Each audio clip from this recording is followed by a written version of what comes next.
Assalamualaikum and good morning everyone. Today I will be presenting on the Labuan Business Activity Tax Act, commonly referred to as LBATA. This act governs the taxation of entities operating in Labuan International Business and Financial Centre.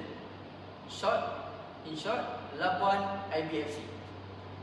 LBATA is significant because it provides a special tax regime that differs from normal Malaysian income tax system.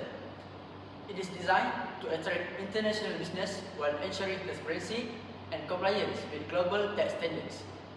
In this video, I will cover the background and objective of LBATA, types of Labuan entities and activities, tax rates and incentives, status and requirements, compliance and filing application, and recent development and international alignment. Background of LBATA. Labuan IBFC was established in 1990 as a part of Malaysia's strategy to become a regional and international financial hub. Originally, Labuan was governed under the Labuan Offshore Business Activity Tax Act. However, due to changes in the global tax environment and increased research on offshore financial center, Malaysia introduced the Labuan Business Activity Tax Act to replace and strengthen the old regime. Major reform occurred in 2010 to modernize the framework and 2019 to align with international tax standards, especially those set by the OECD and the European Union. The key objectives of LBATA are: first, to provide a competitive and simple tax system; second, to attract foreign investment and international business; third, to clearly regulate Labuan business activities; and fourth, to prevent harmful tax practice and profit shifting.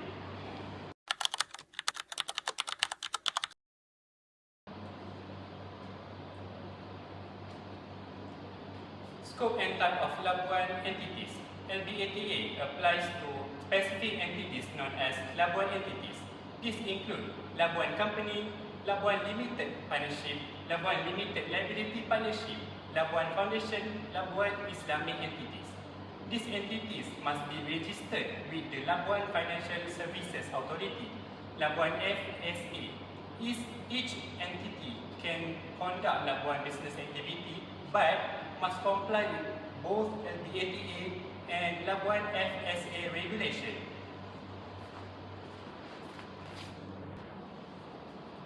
What is a Labuan business activity? A Labuan business activity refers to any activities carried out in Labuan entity.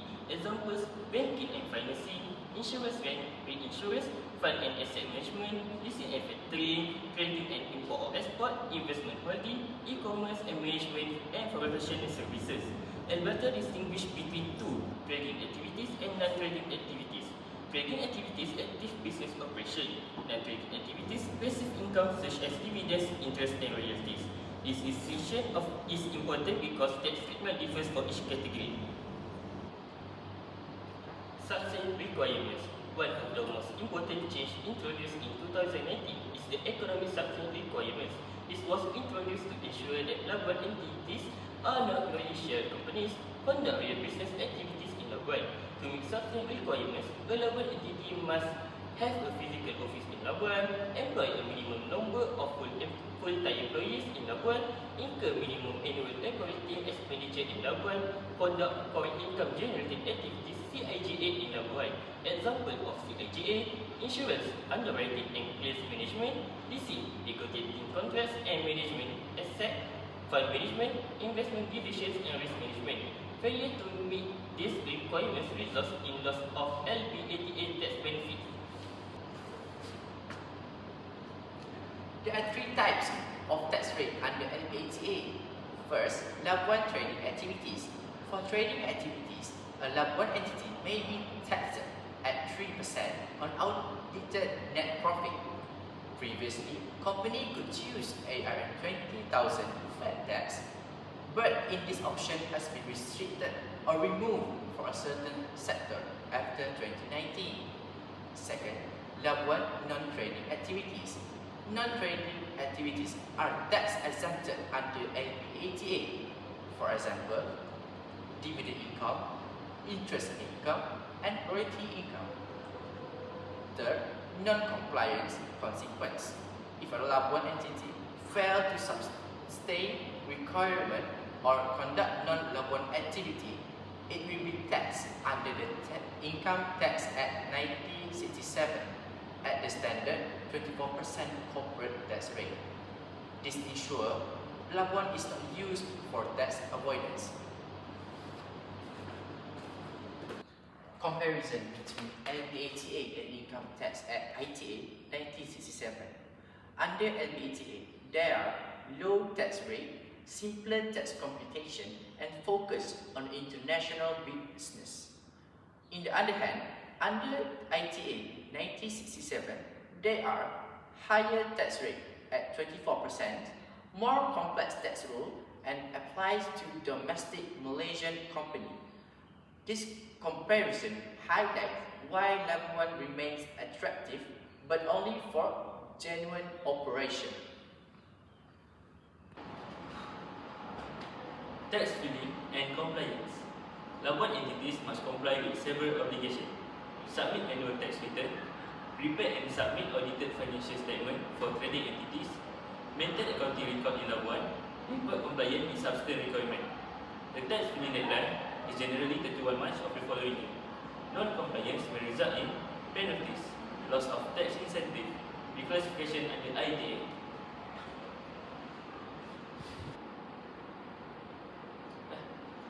Exemption and incentive under LPTA.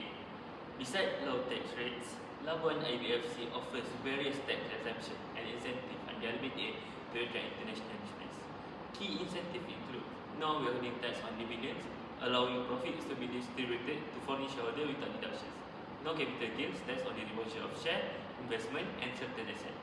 Stamp duty exemption on approved Labuan business transaction and financing document. Tax exemption on directors' fees paid to non-Malaysian directors. Tax exemption on interest and royalty subject to compliance with LPATA condition.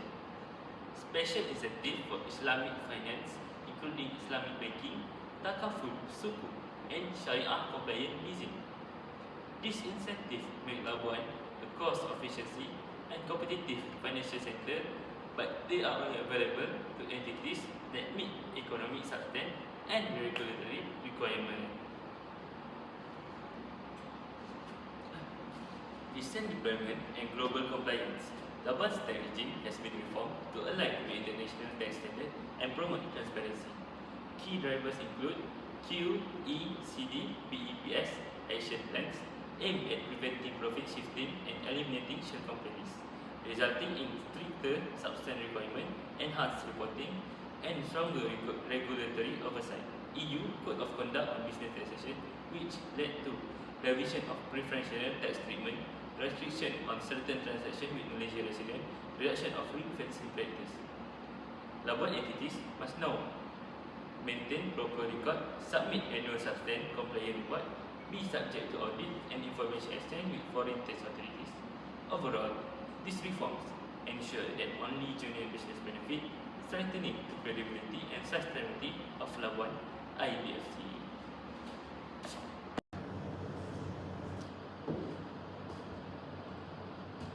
Before this presentation, my understanding of LPATA was limited.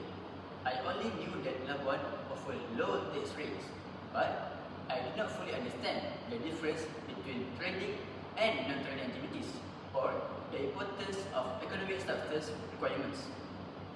Through this assignment, I learned that LPATA is not just about tax incentives, but a system that requires real business operation and compliance with international standards. This topic is important for my future career because it improves my professional judgment in evaluating tax planning and compliance. One challenge that I faced was understanding core income generating activities, as it requires me to link tax rules with actual business practices. However, this helped me to develop better analytical thinking. Overall, this learning experience changed my mindset Now, I see taxation as an area involving ethics, compliance, and global responsibility. And I plan to continue to improve my knowledge to become a more competent professional.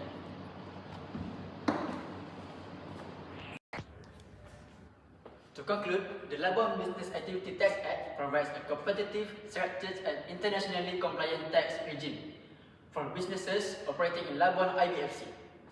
While Labuan offers low tax rates and generous incentives, these benefits are now tied to real economic substance and genuine operations.